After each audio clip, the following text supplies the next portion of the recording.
नमस्कार साथियों, मैं हूं आपका दोस्त फानू भार्गव। आप देख रहे हैं जीके विद फानू चैनल। साथियों, मध्य प्रदेश के कर्मचारियों से संबंधित आज कैबिनेट में लिए हैं माननीय मुख्यमंत्री जी द्वारा अहम फैसले।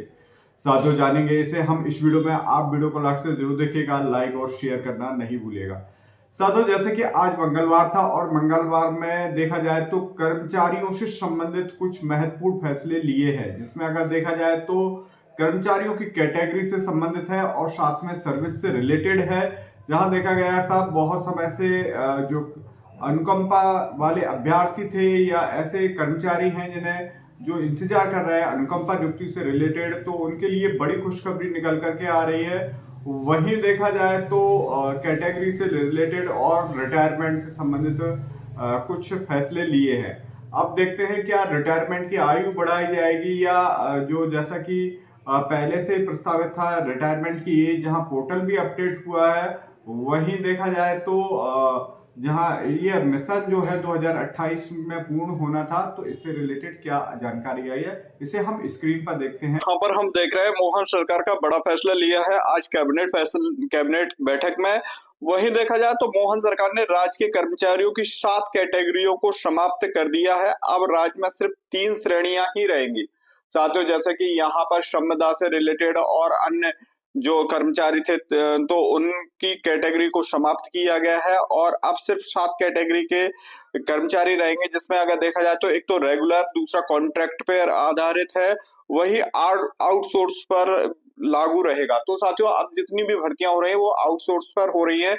अब यहाँ पर हम बता देना चाह रहे हैं कि आउटसोर्स में जो भर्तियां हो रही है उसमें जो वेतनमान काफी न्यून दिया जाता है, तो क्या इस पे भी कुछ फैसला लिया जाना चाहिए था वेतन बढ़ोतरी से संबंधित। वहीं देखा जाए तो सरकार ने स्पष्ट किया कि अब परमानेंट और टेम्परेरी कर्मचारियों में कोई अंतर नहीं रहेगा। तो क्या अब इसमें वेतन भी बढ़ाया जाएगा, जैसे कि यहाँ पर स्पष्ट किया गया है। जैसे ही इसकी अपडेट मिलती है क्या वेतन से या वित्त का भी लाभ मिलेगा, यह हम अपडेट लेकर के आएंगे।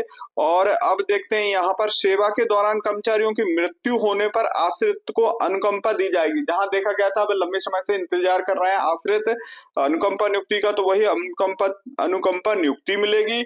वही कर्मचारी रिटायरमेंट तक पद पर बने रहेंगे, इसके बाद पद समाप्त कर दिए जाएंगे।